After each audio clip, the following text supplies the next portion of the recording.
What's up, everybody? It's Casey with Two Worlds Podcast, and with me, as always, it's the Ace to my Johnny Rico. It's Jake. How you doing, buddy? Not too bad. I had to look up that reference I because I, mean, I haven't seen Starship Troopers for a very long time. yeah, it's one of those things where I was listening to a podcast that was talking about Starship Troopers, and then that's then made me listen to the Holy Light of Demons Starship Troopers song that I listened to in high school, and now I was that's in my head, and Johnny Rico is also just a great character's name. I mean, Ace, it's You're kind of not like wrong. whatever, but it's Ace. But Ace is played by it's Gary Busey's son, who just looks like Gary Busey. So he's just looks like a madman. So I'm like, okay, dude, Ace is a good name for you. But Right, right. All uh, right. Well, let's get into our news. We were scraping the bottom of the barrel this pretty week. much, yeah. Like it was one of those things where my first bit of news kind of came pretty early on. So I'm like, oh, this is gonna be a big news week, and then that's all that it was for a while. Yeah. Yeah. Okay, so since we like to talk about Ezra Miller on this show, I don't know if you watched the arrest footage that came out a few days ago, man. I didn't watch it, but I heard about it. Okay. So this was back from his arrest in March when he spit in a guy's face over a game of darts in Hawaii. And I mean, it is what it is. But the funny part to me was that he said that he films himself when he's getting assaulted for NFT crypto art. His words or their words, I'm sorry. Yeah. Um, and that just really cracked me up. Hmm. Yeah, they're they're a train wreck. There's also this rumor, I don't know if you saw it, that came out that they're gonna be recasting Ezra and putting a new actor's face on the Flash's body or whatever for Oh, this. that's gonna work great. Yeah, and then but then everyone that's actually knows anything, going the goings on WB, they're like, that's not happening at all. Ezra's actually on good terms with WB. WB's like, we only really like you if you've assaulted someone. So since you've done it twice, that's why, Amber Heard's still getting work from us. And, it's like, Ezra, you're going to be getting a lot of movies. Oh, But no, I hope they get help because it's I mean, they were very good in Perks of Being a Wallflower. And I think it's been kind of downhill since. But yeah, being a kid actor kind of just ruins you, I think. yeah. Okay, so I know you're the biggest Street Fighter fan in the world, so this is gonna really hurt you. But Fei Long will never appear in a Street Fighter game again. Apparently, it's due to Bruce Lee's family not liking the character because the way it sounds like they don't play Street Fighter, they don't play in the games. They're just like, oh yeah, you're using a character that looks like Bruce. You're just making a joke, and I don't like it. It's like he's actually him and the Law are two characters that are very oh no, they're awesome. I don't know. Yeah, and Fei Long's been around since Street Fighter 2, so it's not like they're just doing this now for money or something. They've been around Yeah, for a long time. and it's and honestly, I don't know any character that copies off of Bruce Lee where they made him into a joke. It's always like, oh no, this character, except for Law and Tekken. That's the only one where I was always because he's really good if you're good with him, but I was terrible with him. So I'm like, but all the other ones, it's like, oh yeah, no, they're just pretty awesome the whole time. Yeah, well, I mean, I don't think anybody wants to make fun of Bruce Lee. I think everybody Yeah, likes Bruce Lee. yeah. Um, okay. So I think you're gonna be on board for this. Matt Fraction and Steve Lieber are coming back for a follow-up to their Jimmy Olsen series with a one-shot about Perry White, and it's called Superman's Pal Jimmy Olsen's Boss Perry White #1. That makes me so happy.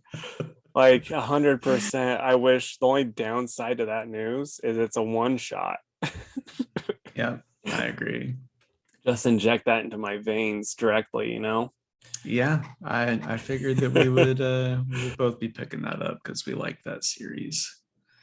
All right. So David Ayer showed more pics from his cut of Suicide Squad, maybe teasing a release. I'm not gonna lie. That Suicide Squad is just like even though I wasn't the biggest fan of Gunn Suicide Squad, that to me is what Suicide Squad should be. This David Ayer one, it just sounds like it would be a nightmare, like just a bad movie where no Yeah, fun was had. I mean, unless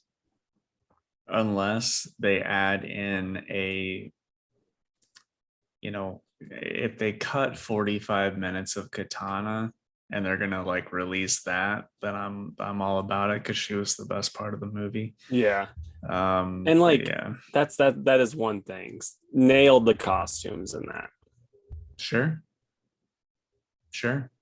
And except for yeah, Joker and Harley, but ugh, yeah, that's for sure. Some of the casting wasn't that bad in that movie. It's just the the rest of movie's it like, sucked. yeah, it's like the movie's clearly a mess because like there's studio mess ups, and then it's also just like the stuff Ayer was wanting to do. It's just like, man, this is not well thought out. Yeah. We always talk about doing like sorry, movies on this show like watch alongs. If they do the Ayer cut, we're adding it to the list. Yeah. Speaking of, probably wouldn't do a watch along, but something I'm thinking about, and I'm putting you on the spot because we've talked about watching Final Wars together, Mhm. Godzilla. And I do this summer want to go to St. Louis to do stuff that like I haven't got to do in a long time, like go to Six Flags and stuff. But then like at in the evening, hang out with you and like we'll watch Final Wars and some other, stuff, and we can talk about it with like a, anime boys. It's not anime, but Godzilla boys. Yeah, for sure. I'd be all about that. Um, so this one's kind of like whatever. I think this is mostly a clickbait article. Uh, but I saw something on Bleeding Cool and they were like, a bi-curious Bruce Wayne? Question mark. And this is somewhat spoilery for this upcoming week's Batman the Night #5. And I don't think you really care too much about that series, so I'm gonna talk Yeah, go about it. ahead. There's just like one part where the guy that left, that Hmm. place with Bruce and they're off doing their thing. There's a part where that guy like I saw the scans, he gets kind of close, like he wants to put a smooch on old Brucey, and Bruce doesn't pull back, but then they get interrupted by somebody. And so it's one of those, oh, whatever. So I don't know if like Zdarsky's going to explore that at all or what.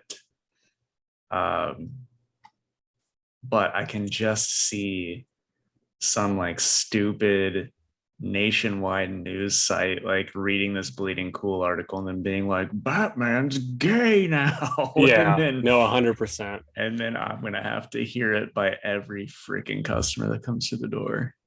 Yeah, I I mean, still have I still have a customer that comes in and every time he's in, he still complains about Jonathan Kent being bisexual. It's like, dude, it's been like a year. You gotta just move past it. it's been 1 year since you came out as bisexual. But no, I mean, my main problem with that is, and this is 100% a joke problem, is that it's clear Bruce has a type, and it's people that are thieves but are still kind of good. And this guy, he's more like Bruce. So it's like Bruce should be like, no, thank you, sir. Start robbing some places, but then like have a heart of gold. Then we'll talk. Right. And the scans that they show, it's just like it's three pages out of the 22 that are in the book. So who knows what's going to happen in it. Yeah. But it's one of those things where I really don't think Zdarsky is trying to rewrite Bruce Wayne's entire sexuality. Maybe this is all set up for that Pride There story we with go. Batman in it, right? Yeah.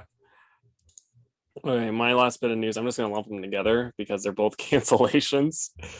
So, Naomi's been canceled after only one season, kind of surprising no one because it's like, how are you trying to sell this also to with like a, a show that's going to have a big budget on a show, network that's not making any money with the character that no one really knows about, who's only been around for a couple of years, and her name's not even like action gal or something cool. It's Naomi. It's like, this isn't gonna work. Like, anyone could have seen that coming. And then Modoc's also been canceled by Hulu. I don't know how many seasons it had, probably only one. I never watched either of those, but I mean, how sad are you now? Like, I remember seeing ads for Naomi in comics a while back, but I didn't even know that it like come out already. Yeah, I've heard not good things, honestly, by the people that had watched it. Like, everyone was like, yeah, that show is trash. I like all the CW shows. And there was like that one random person that goes, I loved this one. But then everyone else was like, this wasn't good, which is too bad. Yeah. But Yeah, I mean, I never want any of them to be bad, but like the CW, because see, everyone keeps talking about how like Superman and Lois is pretty good, and it could be, but after like 2 seasons max, all those CW shows just tank, at least in my yeah, I mean, experience. yeah, it's just like, you just kind of go with like, I don't know, I'm trying to think of the best way.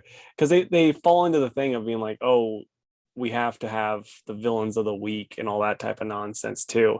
So even if like best case scenario, they're not trying to save, Obama in the past from Gorilla Grodd. Did you hear me talk about that when on Yep. the okay? I watched that video and it's so stupid. But even if they're not trying to do that, they're still doing these stupid things where it's like, oh no, now we've got the, crazy quilt and he's gonna do something because we're scraping the bottom of the barrel. It just Yeah. and like they always have to like fold in like this random drama where like, in one episode Naomi's dad is gonna be like, I'm addicted to pills or something like that. So they have to like help him with his addiction because it's like it's a CW show. Yeah. No, I totally get it. And also, she doesn't, I mean, who are her villains anyway? Like, are they just using other people's villains? It'd be funny if it's just like, oh, since her name's Naomi, they're like, oh, it's Kyle and Steve and Michael and Gloria. It could be. We will never know. Yeah. I was really hoping for that season 2 reveal of Gloria, I but know, it just never happened. right? Okay. My final bit of news. It was said over the weekend at, I forget which, it was like a European comic convention, that Marvel is losing the Conan license for comics. Oh, wow.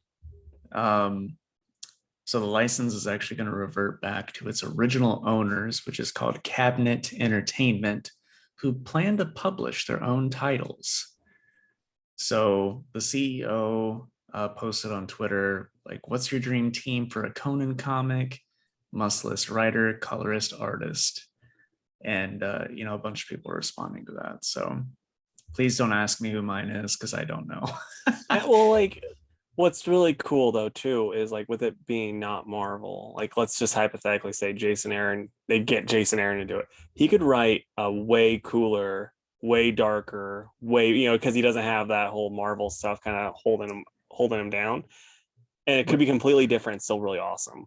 Which is why later on in this episode, I'm going to rant and rave again about the issue of the Cimmerian that came out this week, because Yeah. it was awesome. Nice. And I guess now that I'm thinking about it, it's like, okay, just do whoever's writing the Cimmerian, or what I just thought of, Philip Kennedy Johnson and Riccardo Federici. That would be Tell rad. me you wouldn't read their Conan book, right? I'd check it out for sure. So yeah, we'll see. But until then, like until the end of the year, Marvel's going to be cranking out original Marvel year omnibuses. to try and make that money before it Yeah. disappears. And so this is an interesting thing too.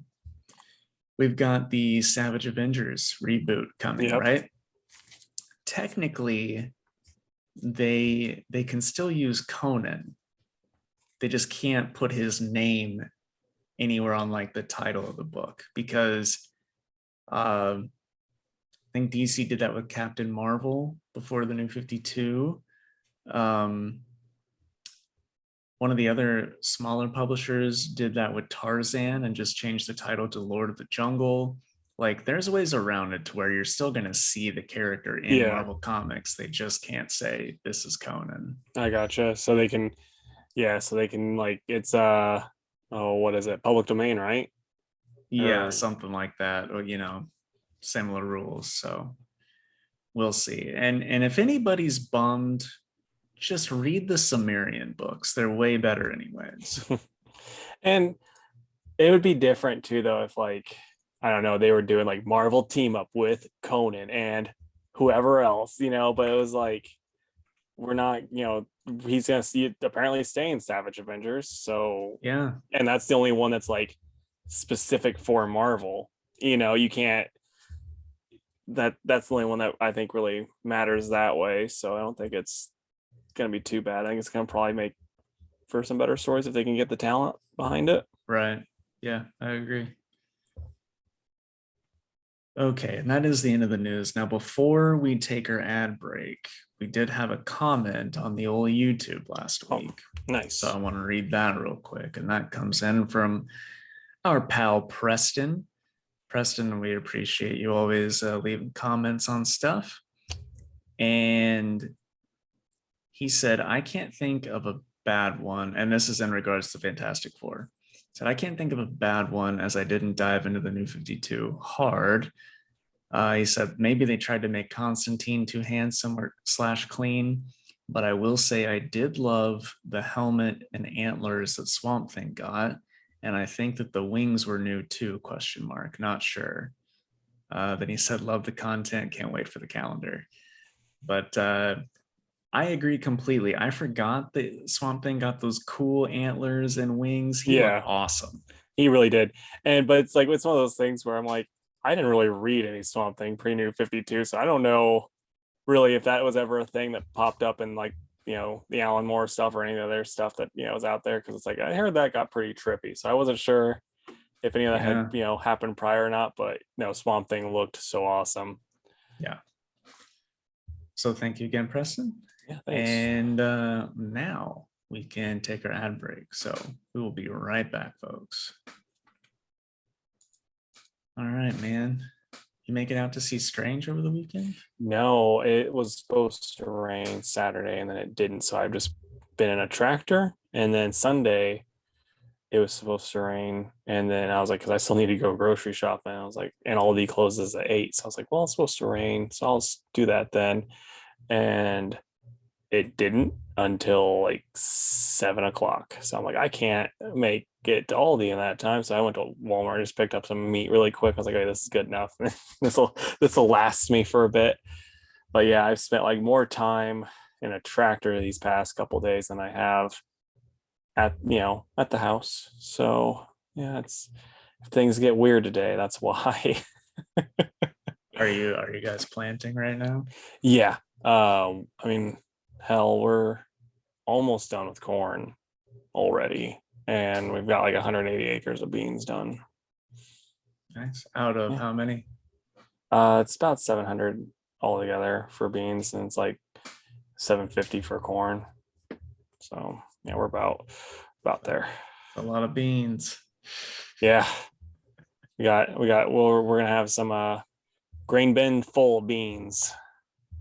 That's what we like. I always say, if I want anything in my grain bins, it's beans. See, I mean, I hate them because it's so dusty. You get in there and you're just like, gotta have a mask on. And then when the COVID first started, they wouldn't let you get masks.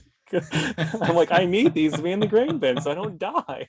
And they're like, no, this is for medical professionals only, sir. I'm like, but I need these. I'm not gonna do anything with it. Come on. Ooh, look at this guy. He's Yeah. feeding America. Get out of here, nerd. Yeah. So then like we had to buy like the really cheap like paper ones at Walmart that do nothing because like for dust anyway, like I mean it can keep the COVID out, but like with the dust, it's like it barely sits on your face. So then like the dust was just getting around. Oh, it was terrible. Hopefully it's different this year. Yeah, it should be. I mean, at least it is around us because like about a month of the masks, everyone was like, okay, we don't give a shit anymore. Yeah. Oh, I know. Yeah.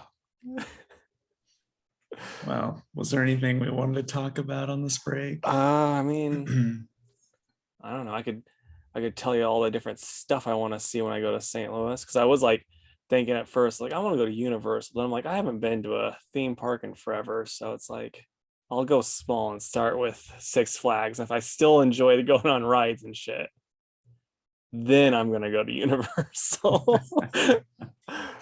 I want to go to the zoo also and see all of the animals because last time I went, I was like, it's too hot, and so we didn't get to go everywhere. So like this time, I'm like, I'm gonna go fucking everywhere.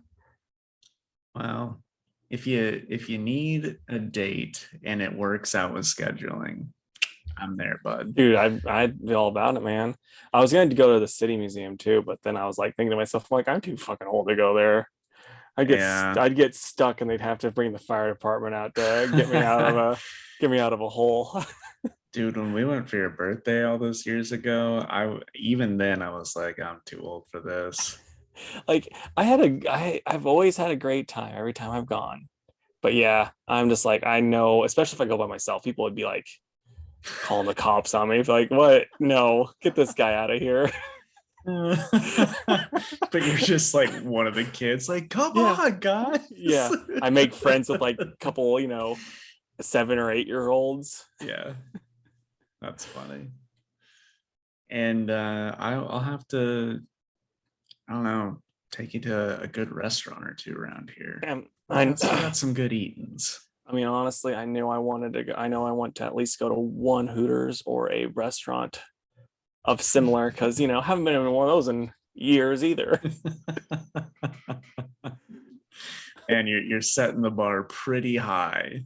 I know, right? All right, folks, welcome back. If you'd like to hear Casey and I talk about two things, farming and stuff to do in the St. Louis area, then you can find out by going over to our YouTube channel, which is just Two Worlds Podcast on YouTube. But now we're going to talk about comic books. Casey, which ones did you read this week? Okay, so I read the stuff that I didn't get last time. So I got Monkey Prince, Flashpoint Beyond, Twig, Maestro, Task Force Z, One Star Squadron, and Batman. And then I also read Shang Chi, 12, Nocterra, 10, 8 Billion Genies, #1, Batgirl, #6, Farmhand, #17, Genies 0, #1, Jurassic League, 1 of 6, and Hulk versus Thor, Banner of War, Part 1. What about you, man? I did the Banner of War, did Batgirls 6, Jurassic League 1, Blood Syndicate 1, Sonic Imposter Syndrome 4, Red Sonja, Red Sitha, Immortal Red Sonja, the Cimmerian Hour of the Dragon, Belit and Valeria, which is a Cimmerian spinoff, Wonder Woman 787, Norse Mythology 4, and Moon Knight Black, White, and Blood #1. Nice. I'll just run through I'll do a really quick go over of these. I'm not even taking them out of the bags and boards because that's how quick it's gonna be. But Monkey Prince, this was actually probably the best issue yet. It's still not great. I don't like the way Robin's written. He doesn't feel like the same Robin. That's the same problem I had last time. But all in all, it's still good. I'd say, Jake, if anyone ever comes into your shop and they're like, I need a book to get my middle school kid you know, I'd recommend this. It's like that's seems like the target audience versus some of these other books. So like I'm not loving it, but it's still good in that way, if that makes any sense. Flashpoint Beyond, it's fine. It like Batman doing something to endanger a bunch of endanger realities just because he wants his daddy to be alive, which is what it's seeming like, makes zero sense, but it's also kind of stays in line with how Jeff Johns writes Batman, which is bad, so kind of works. Then Twig, this is good. I liked it a lot. I thought it was a really good time. Quick read. The art in it's fun. And this is just, I think it's gonna be a lot of fun. I'm glad you liked that one. Yeah. Maestro, really like this. You get the Abomination. He's just very much not enjoying his life, and Namer is also depressed. So you get a lot of depressed people, and Hulk, being a dick. It's a good time. I would really recommend this. It's also like, if you haven't read the other ones, it's like, oh yeah, this is a terrible jumping on point. So you might not be a good recommendation. Task Force Z, I like this a lot too. Thought this was a lot of fun. Yeah, I mean, this is a good time book. It's not, One Star Squadron, I absolutely loved it. The one knock though, I didn't want to talk about this, is the issue with Gangbuster, when he was like, oh, he thinks this is his house. Then he goes to that person's house and she's like, oh, I don't, it's not it, and then they leave, and then she like closes the door and she has all those pictures of Gangbusters on her wall. And then she's at the funeral and she's with Red Tornado. They never touch on Nick. They don't ever have a moment where they talk about, oh, this is why I sent him away, blah blah. Never. And that's it bothers me, because I was like, well, why did she kick him out? Like, we never, not kick him out, but why did she like say, oh, I don't know who he is, that type of thing. Yeah. And so that really annoyed me. But other than that, absolutely love this series. Just, it's a wonderful time. People need to be reading it, or should have read it. And then Batman, didn't really like the art. Curious as to who the fake Deathstroke is. I have an idea, but it's just a guess. So don't want to. You gotta call it out. That way, if you're right, I think it's Deathstroke's first son that died in Teen Titans. Jericho? No, his first son, the original Ravager. Oh, didn't know that was a character. So, well, like, you remember the cover of New Teen Titans #2, that's Deathstroke's first appearance? Yeah. There's that guy that's like fighting the Teen Titans, and then there's Deathstroke. The dude fighting the Teen Titans is the original Ravager. Gotcha. And he took a pill, like, because Deathstroke's mind works at 90%, where ours only works at 10. This dude's worked at 100, and so like it killed him basically. And so then that's why Deathstroke was like, I don't like the Teen Titans type of thing. I gotcha. So that's who my thought is, but I don't know. But well, I mean, if it happens, you can say you heard it here first, right? Yeah, I guess so. You can't be like, I thought that's who it was, because no one's gonna believe you. Yeah, true. All right. Was that all of yours? Yeah, and I just got the new stuff. Okay. I think I might have listed off one or two more, so I'll just go first here. I'll start with Norse Mythology, #4. It's by Neil Gaiman, P. Craig Russell, and Galen Showman. And this was the story where Loki is hiding from all the gods that want to kill him. So he disguises himself as a giant salmon, and then, being Loki, he's like, how would I catch myself if I were looking for a giant salmon? So he invents the net, but then the gods show up at his house, so he throws it in the fire, and one of the smart gods figures out what it was and recreates it, and then they use that to catch Loki as a salmon. So the classic Loki is his own downfall that happens so often. And to punish Loki, that's when they go and change his son into the Fenris wolf. So that's how this one ends. It's pretty cool. I like the story a lot from Norse mythology. So I'm gonna give this a 9 out of 10. I do just love how he's like, they're never gonna catch me. But if I wanted to catch me, Dude, that's how it is yeah. though. It's like Loki had to have like been high or something to come, be thinking like in that was like, But if I were to catch yeah. me. Okay, so first up for me is Shang Chi by Jin Luen Yang and Marcus To. And yeah, we get to see my least favorite part of the movie happen in comic book form. He fights his grandpa with the rings, and they shoot the rings at each other, and then he gets the rings, and now he's a good guy, and he's gonna have his sonic rings for the rest of time. And I just hate it so much. It's like the first when Gene Luen Yang took over this, and he had that like, oh, sort of love interest lawyer lady that's only been back like one other time, and it was like him just doing cool karate stuff. Like this is it. This is awesome, and it was really good for a while, and then now they're like, let's make this like the movies because we have to have synergy, and I hate it. So yeah, I mean, it was actually a perfectly fine story, and I think if you liked the movie, which I actually don't think the movie is that bad, but if you really liked it, this would be great for you guys. But yeah, if you just want like a fun kung fu story, this isn't it. So yeah, I'm gonna If give you this. want a fun kung fu story, read Iron Fist. Yeah. So yeah, I'm gonna give this like probably a 6.5.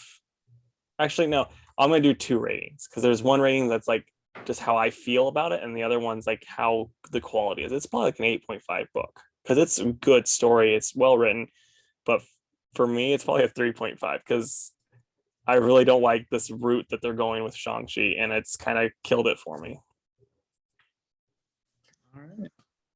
I'm sorry it's bad for you. Yeah, it's okay, man.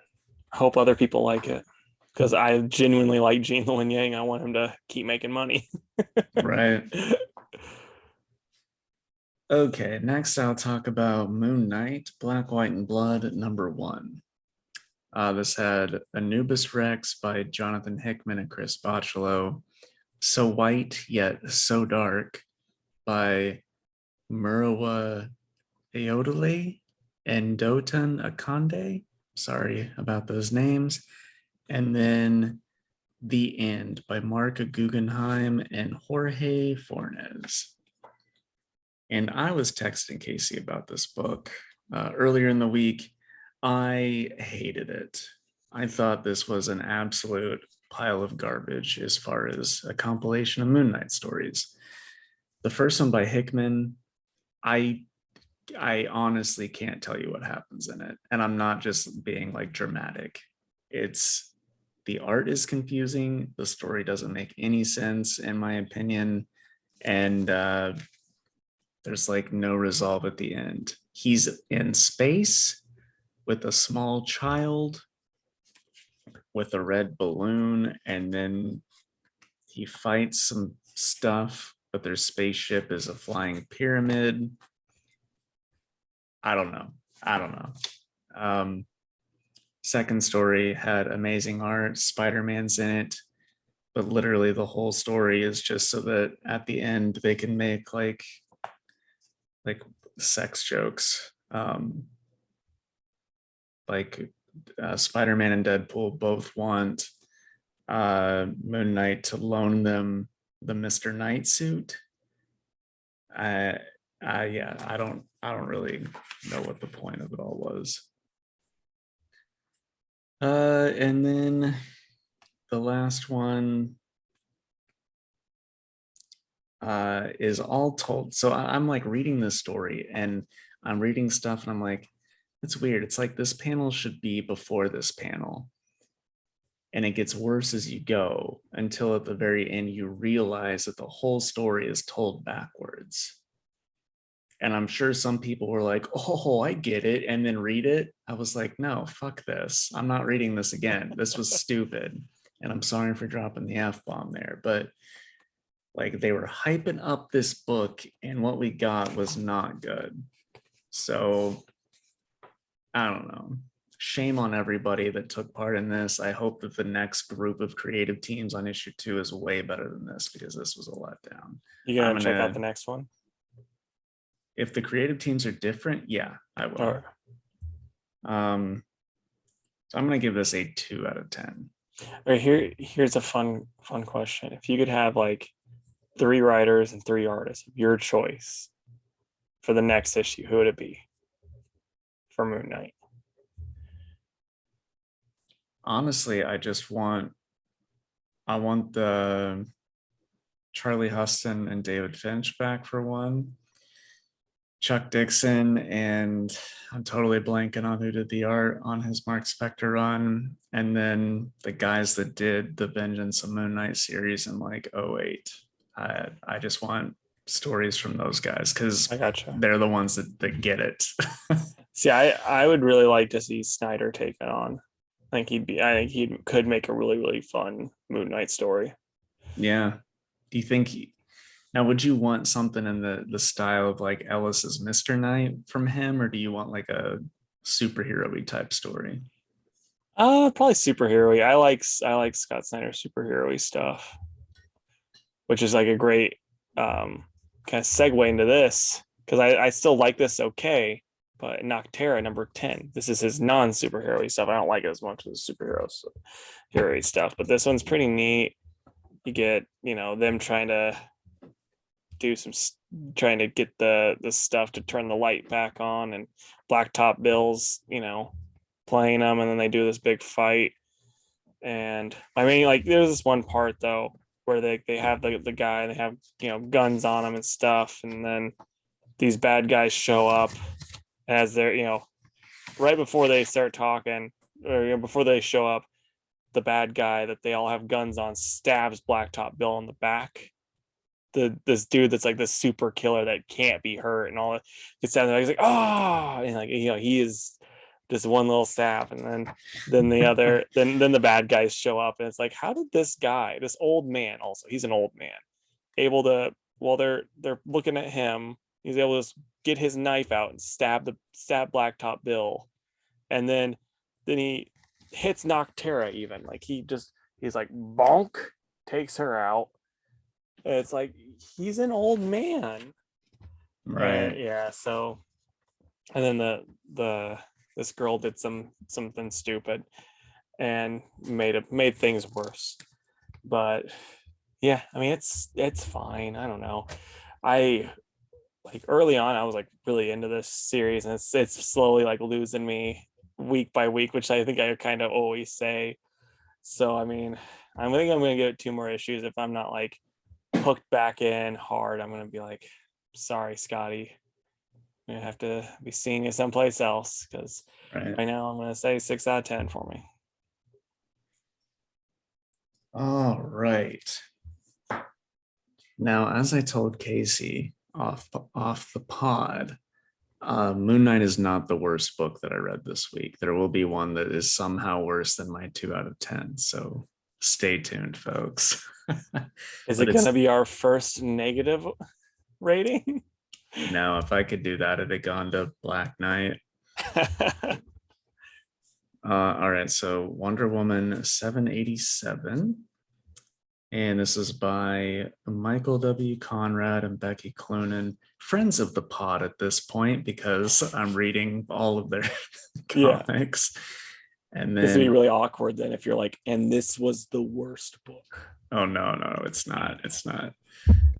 The art is done by Emanuela Lupacino. So this is sort of like post Trial of the Amazons, where a little bit of the god of chaos attaches itself to this guy from like 5 issues back who claimed that he belonged to a race of people that lived under the island of Themyscira in submarines. Oh, I remember that. Yeah. Yeah. But Diana goes out and talks to him and like gets him wrapped up in the lasso of truth. And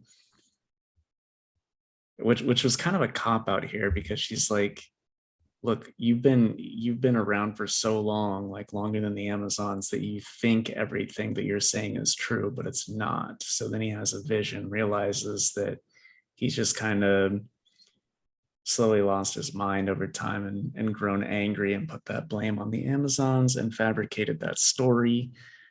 Um, and then while they're having their scuffle, there's a hole in the submarine and it starts to sink, question mark. Yeah, it can sink underwater. Yeah. uh and Diana's like, come on, let's get out of here, and he's like, nah, I've been a bad person, I'm gonna go down with the ship. And he does. But then we cut to Steve Trevor's apartment, and Siegfried, who has been Diana's love interest since the Asgard arc, turns out good guy Steve is letting Siggy stay at his apartment with him because he needed a place to stay. And Steve Trevor's a good guy like that. And we find out that Steve is kind of seeing someone that's not Diana. So it makes things less weird, which Is is it Roy? And then Siegfried and Roy get together, and then Steve and Diana get together. no, Oh, okay. we don't know who.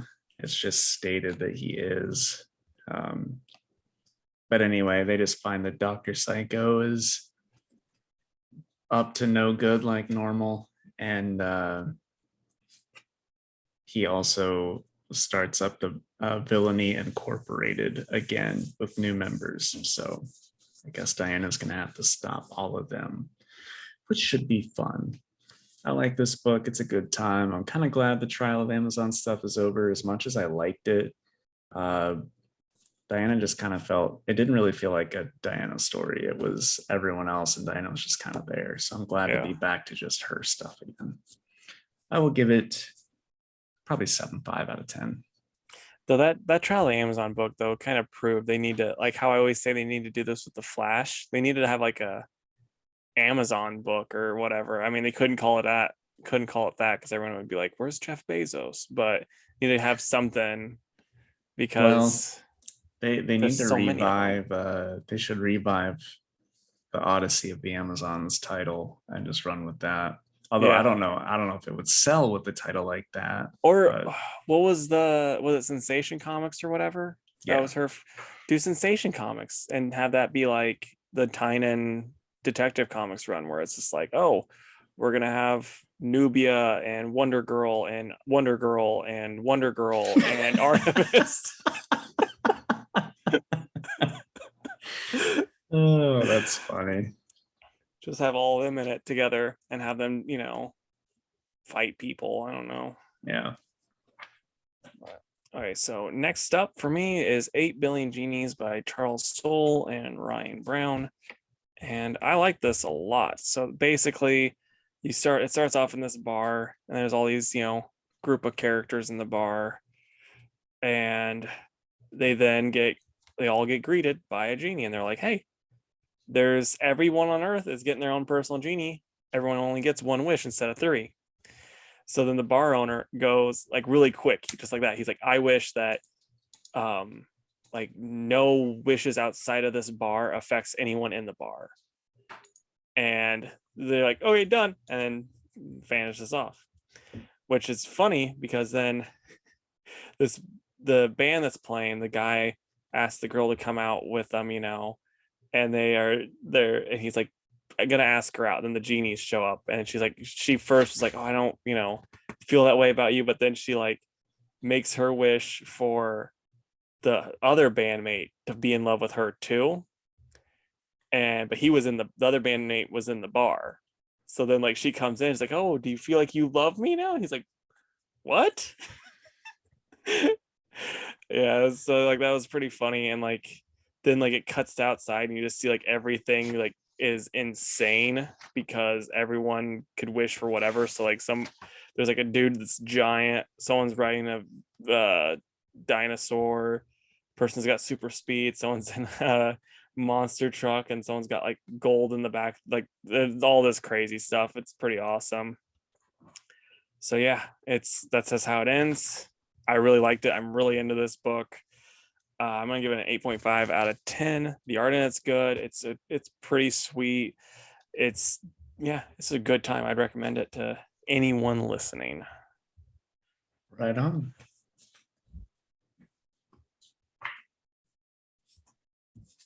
Okay. So Red Sonja, Red Sitha, number 1.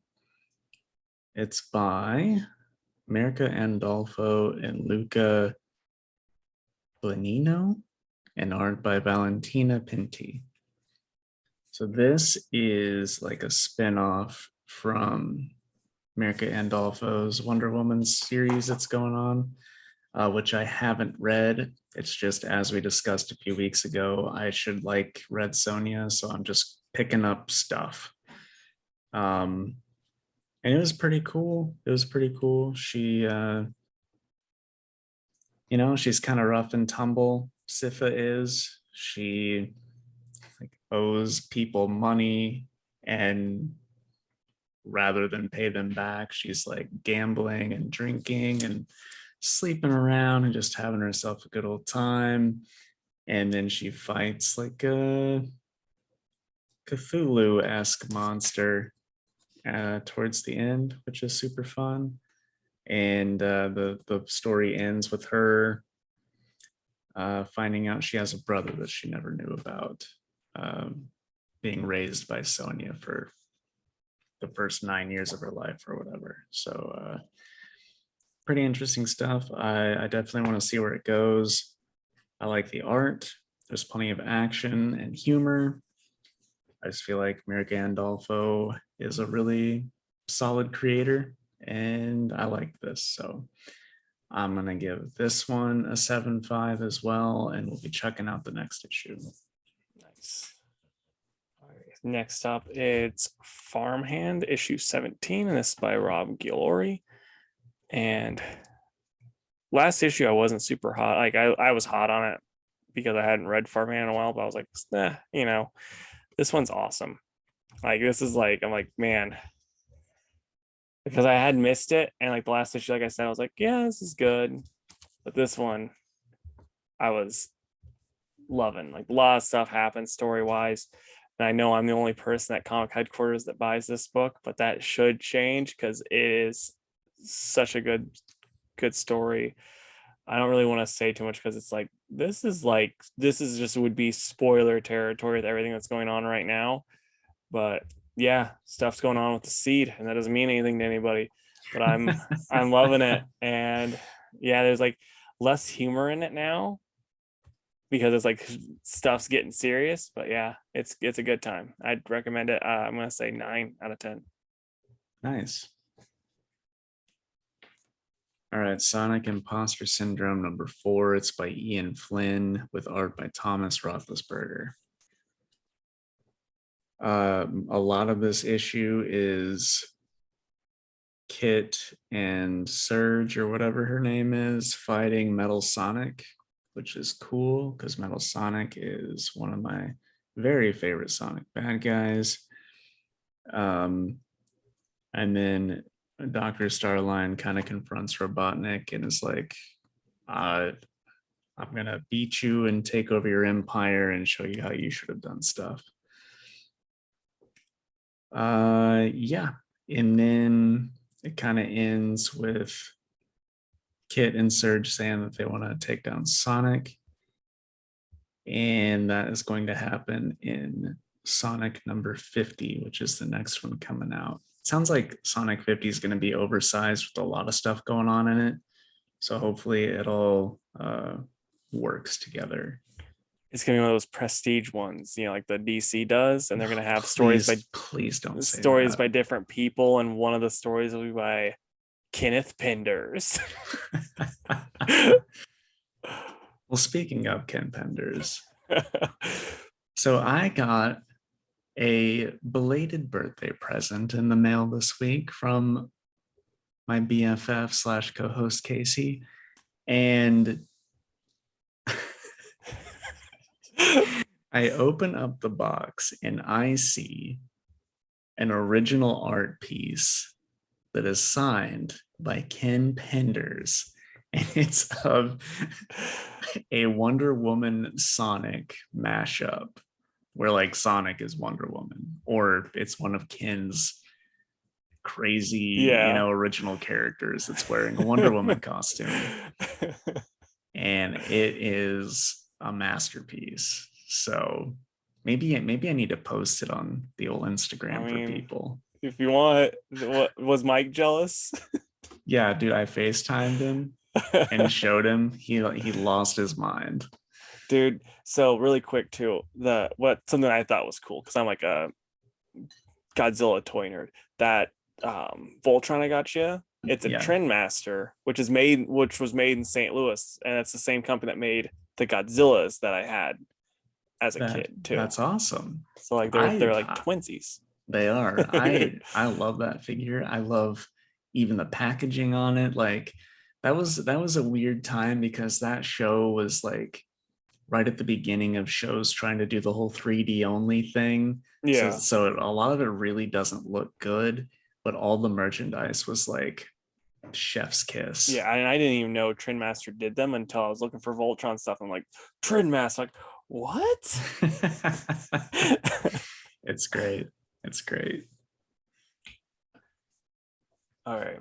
So next up for me, it's Genies Zero, Volume 2, Homeland Insecurities. And this is by Dave Dwonk and Brockton McKinney and illustrated by Magenta King. Art in this is awesome. I really like the story. This was really written well. And it's like there was a lot of character development for Jenny in the last series. And it kind of shows over in this one. She's so much more likable than she was in the first time around. I really like this issue. I thought this was a great time. Yeah, I'm probably gonna give it a 9.5 out of 10. I just had a great time reading it. It was good, and I just was like, I was so happy that it was back. Now I just need Ultra Mega back, and then I got my 2 Ultraman ripoffs back, and I can then get Ultra 7 to come out. You got a plan. Yeah, they need to hold up their end of the bargain. I'll give them the money. All right. All right. So next for me is Blood Syndicate #1. And this is like the next of the milestone books. So it was written by Jeffrey Thorne, one of Casey's favorite writers, and pencils by Chris Cross. And it was all right. It was all right.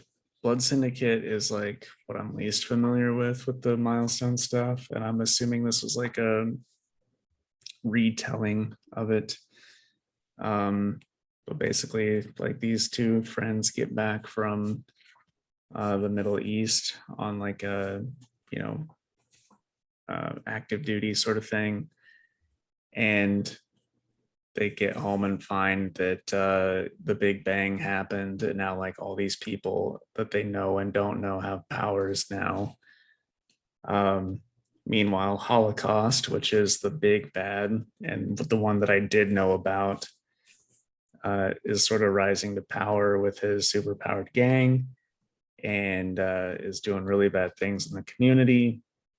So it looks like that these guys that came home are probably going to band together to try and stop that. So it was like a totally fine first issue. I wish I knew the characters because I want to like them more, but as long as it stays at least as good as this one did, then I'll stick around to learn to like those characters. So it was cool. I'm going to give it probably like a 6.5, but I don't mean it in a bad way. I just don't know any of the characters. So Yeah, there we go. that's cool, man. Like I'm glad because there's something there with the Green Lantern stuff that's good, but it's just like it just was not good to me at all. So I'm glad he's doing something good now. Yeah. All right, so next up it's Jurassic League, and this is by Phil Kennedy Johnson. I read that one too. Oh, you did? Okay, then I think I am, because yeah, we all I got is our mutuals now. Okay, well then I'll do three Conan, no, one Sonja, two Conan books to finish mine out. Okay. And I'll be brief. Immortal Red Sonja, number 2. I hope there's no red doors in this, after she goes into her mind and gets in the red door to bring herself back to life, like Immortal Hulk. Oh, no, nothing like that. No. There's no devil version of herself that's actually a good guy that was from her child psyche that they retconned. No? Okay. Nope. You're just looking at the word immortal, bud. It's written by Dan Abnett, and the art is done by Emiliana Pina. So yeah, this is the series I was telling you about last time, where she put on the curse chainmail shirt and she can't take it off. So this issue is just her fighting like a giant cursed centaur, which is awesome. And then she gets a sword from like a spirit of this lake, and then it turns out that the sword is also cursed. So now she's got a cursed sword and a cursed shirt, and she can't give the sword back. But then she fights this other like super cool demon looking guy. And the story ends with like, after killing that demon, she's trying to give the sword back, but then finds out that she can't. So then next it says next, the Tower of the Magician. So now I think we're going to start to get some really cool magic stuff thrown in, which I'm excited for. She's going to put on some pants and they're going to be cursed too. Or like a big floppy wizard hat. Yeah.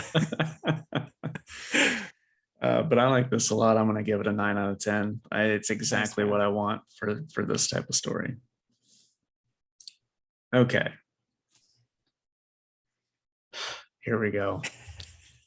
Worst book I've read since Black Knight, Ebony Blade. So first off, cover, awesome. Good artwork. I don't know if I'm saying her name right. I'm just gonna call her Belit and then Valeria. But these are two Conan characters, and then this is done by a Blaze Comics who does the Cimmerian stuff. So I thought, oh, it's going to be about them, but it's going to be like kind of gritty and cool. And the title of this is called Swords versus Sorcery. But then here's the first red flag. It's written by Max Bemis. For those that don't know, Max Bemis is the lead singer of Say Anything. And while I like a couple of Say Anything songs, I think Max Bemis is a terrible comic writer. He did a really, really bad Moon Knight series. And he did that X-Men book that our friend Mike liked, but I thought was kind of dumb. And just everything he's written is just, because Bemis is bipolar, so he likes to write that into like everything he does, and it just doesn't work, in my opinion. At least not in the books that he's written. And while he didn't or hasn't done that yet, this is like a 13-year-old boy wanted to write a cool lady. And you know what I mean? Yeah. So yeah, Belit crawls out of the sea, pukes on the beach in front of a bunch of like mermaids, and then she's like, point me to the nearest dick, is basically what she says. Because she needs some good old fucking.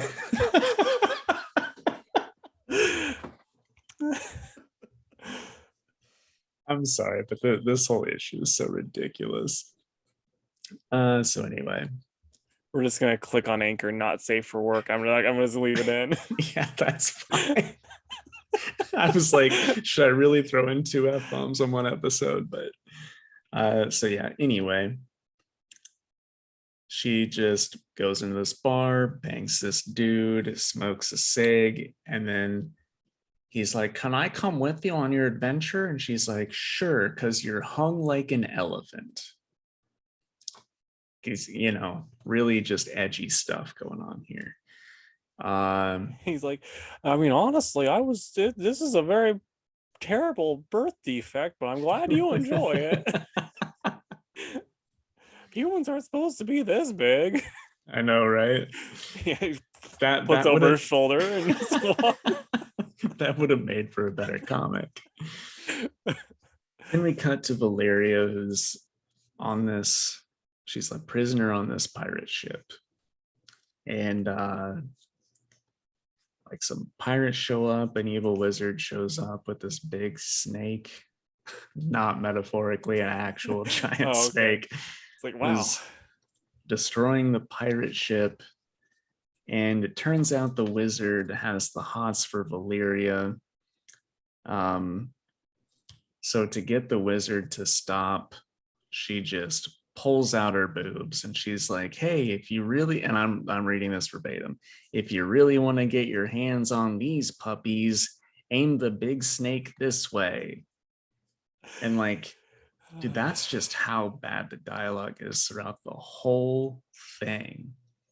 So now This is Valeria is just running around with her tits out, trying to distract a snake and a wizard. And yeah, wizard blows up snake. And then it's like, to be continued. I'm like, maybe for other people, but you know, not for me. I just have to ask, as someone that has wanted to write comics, does it just like break your heart that Max Bemis has got to write, this story and also for Marvel? And this is the quality? Yeah. Yeah. I mean, I'm guessing that whoever greenlit this at a Blaze, somebody was just like, "Yo, he's the singer of a popular band." Yeah, And he was like, they're "Oh man, well, we gotta let him write what he wants then." they're probably like, look at how many followers he has on Twitter. And that was, and they're like, oh yeah, well, that's built-in marketing right there. Right. So unfortunately, this book that I've been very excited for a couple months turned out to be the biggest pile of dog shit I've read in quite some time. So I will be giving it a 1 out of 10. And if anybody listening heard these quotes I'm reading out of this book and thought he's being too harsh on it, then come to comic headquarters and pay $3.99 for this book, and then you can tell me why I'm wrong about it. It was so bad. I would love it if like a lady came into your store, she just kicks the doors down, she's like, she's reading this like, this is exactly how I talk. Where did you get that? All right. I put that before this one on purpose. So next is the Cimmerian, Hour of the Dragon, number 3. And you're like, and this one's actually the worst book I've ever read. So this is written by Julian Blondel or Blondell, and art is by Valentine Sescher. And this one is awesome because there's just crazy dark wizard cults raising mummies from the dead, and lots of deceit going on amongst the bad guys because they all think they're the ones that's going to backstab the other and take over. And while all this is going on, the guy that they resurrected in the first issue comes in and actually just rips all their hearts out, which looks really cool because the art is incredible in this book. Meanwhile, Conan, who like fell into the sea, like got shipwrecked in the last issue, he wakes up on a slaver ship and in perfect Conan fashion just like kills all the guys, all the slavers on this ship, and sets all the slaves free. And he's like, "Hey, want to help me row this boat?" And they're like, "Yeah, okay, you just saved us all." So they get him to where he needs to be, gives them this ship, and he's like, "Go be free people," and then just goes to this island by himself because he's gonna kick some fucking ancient undead wizard's ass. And that's where it says to be continued. So it's like, yeah, this is the one I'm coming back for. Yeah, dude. It's just everything that you want in a Conan book. As you know, a big Conan O'Brien fan, I have to ask you: would you want Andrew McLean to write him for that? You know, like how we were talking, like, oh, so this is someone that you could want. Because I was thinking, Yeah, I think he'd do a good job. I do too. It's clear he loves this genre, just like it's Yeah, clear he loves kaiju stuff.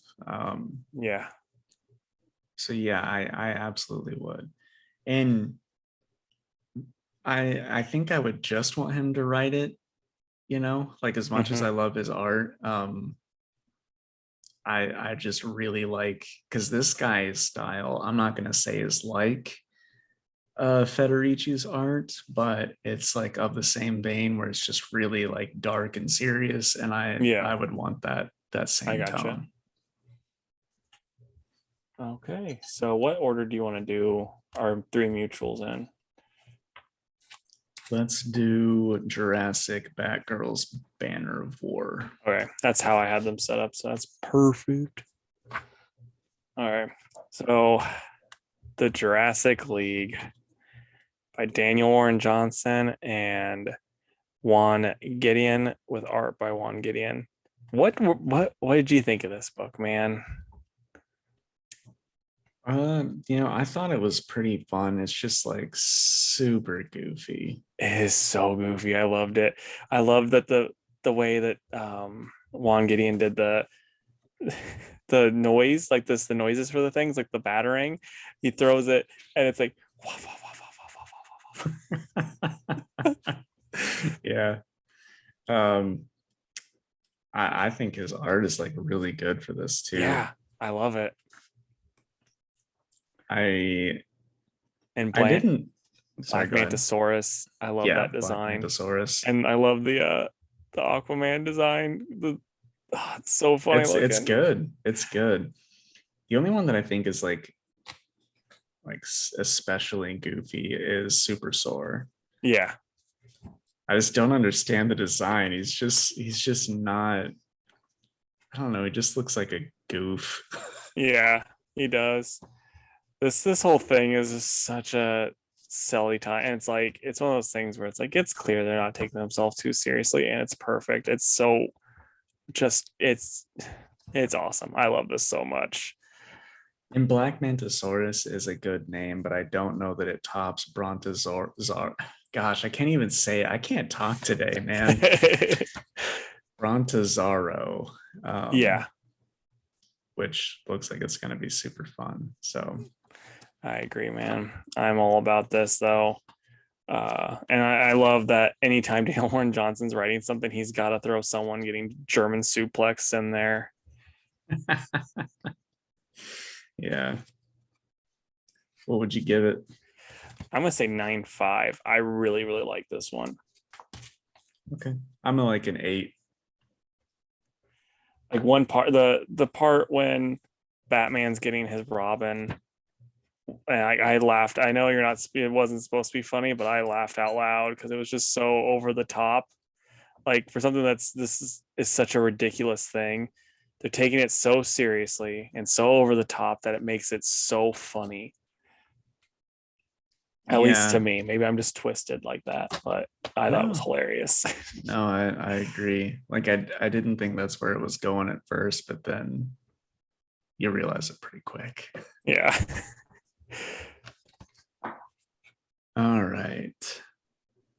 Now we've got Batgirls #6, and it's written by Becky Cloonan and Michael W. Conrad, with Jorge Corona on the art and Sarah Stern on the colors. Yeah, and I thought this one was pretty good. I think it's good that some of this stuff is wrapping up, but then they're like opening the doors for another arc with the ending there. But what did you think? I honestly loved it. Like the art, like this arc, in my opinion, it started off pretty slow, and then it ramped up as it went along, and it's just like last issue was the best issue so far, and then this one's better than that. I think this was a really good issue. I really liked it. My only downside to it is it's like there's no way, unless this dude's just the spellbinder is just the dumbest person on the planet, there's no way he doesn't know that Babs is a Batgirl now, like, I Right. mean, or at the very least associated, because she was Oracle, acted like Oracle in front of him. So that's Yeah. the only real downside, is I hate when writers don't respect the secret identity, which they already didn't do a very good job in the last, I think it was the last issue when they, or the issue before. But other than that, nothing to complain about. Yeah. What about you? Uh, yeah, I mean, you said it perfectly. I think this was the best one yet, and I'm really looking forward with the cliffhanger what they're going to do next. Yeah, So yeah, this one's probably a 9 for me. I'm going 8.5, but yeah, I mean, it's still just it's a really good book, and people should be reading it. Does it sell well at your shop? It does so well, yeah. Good. I mean, honestly, I always put it up on my picks and I pushed it on, well, not pushed it, but like if you need something, like check this out or whatever. So And it, and for those listening, that's another book. If you're like, I don't know what to get my teenaged person in my life, and if you're an adult and you're not related to them, that's weird. But but yeah, this is a good one. yeah, agreed. And Or not even teenage person, yourself. that's true. But I was just saying, like, age wise, like, it's not one of those ones where it's like, oh, like, like this book that we're about to talk about.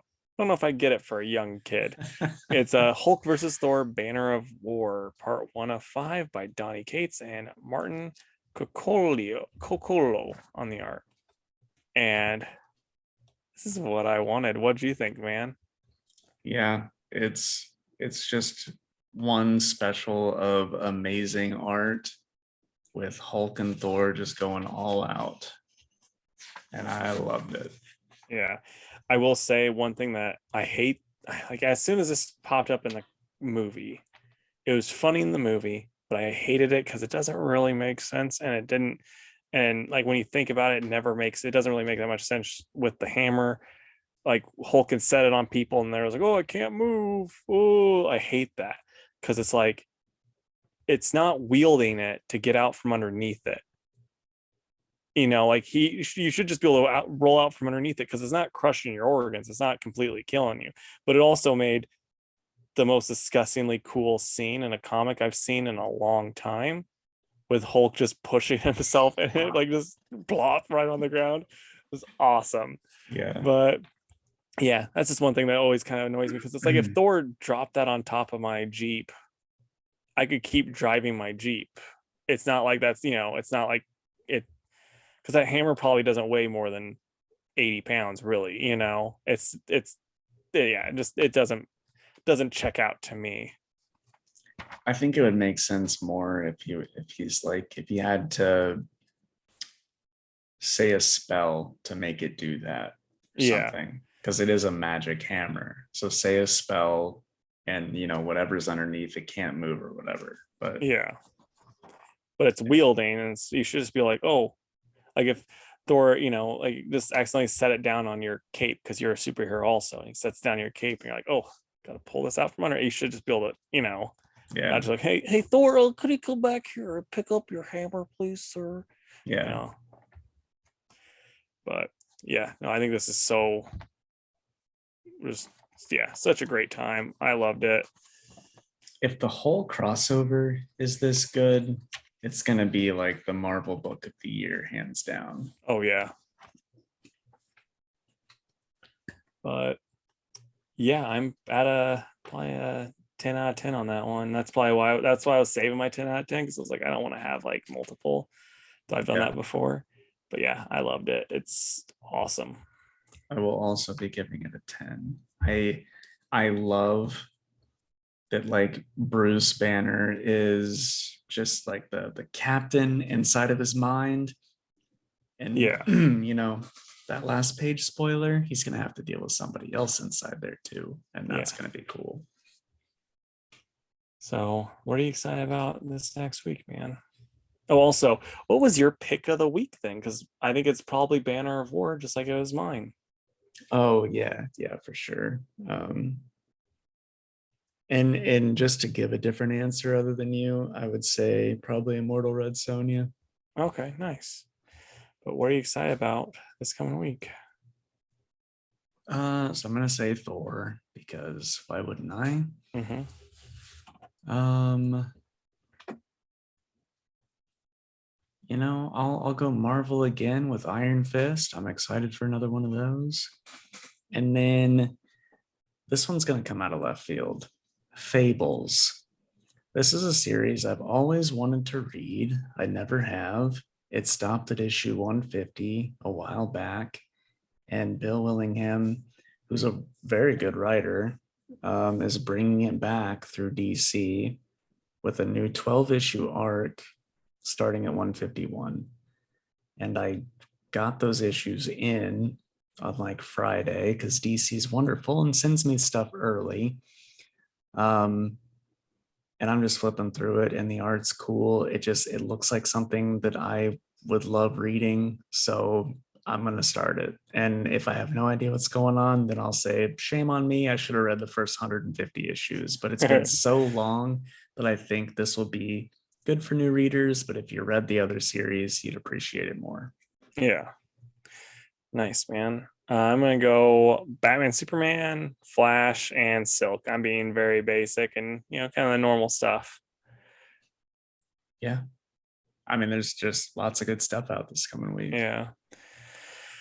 All right, man. It's Fantastic Four time, and that's what we'll finish up with. But what are I saw this thing on Twitter where people were like, "Oh, favorite characters and the like the runs that the characters were on that are good jumping on points or just good points for people to be reading." So just give me four of your favorite characters, and then like the runs that you'd be like, "Oh, if you want to get into Nightwing, read Sam Humphrey's run," that type of stuff.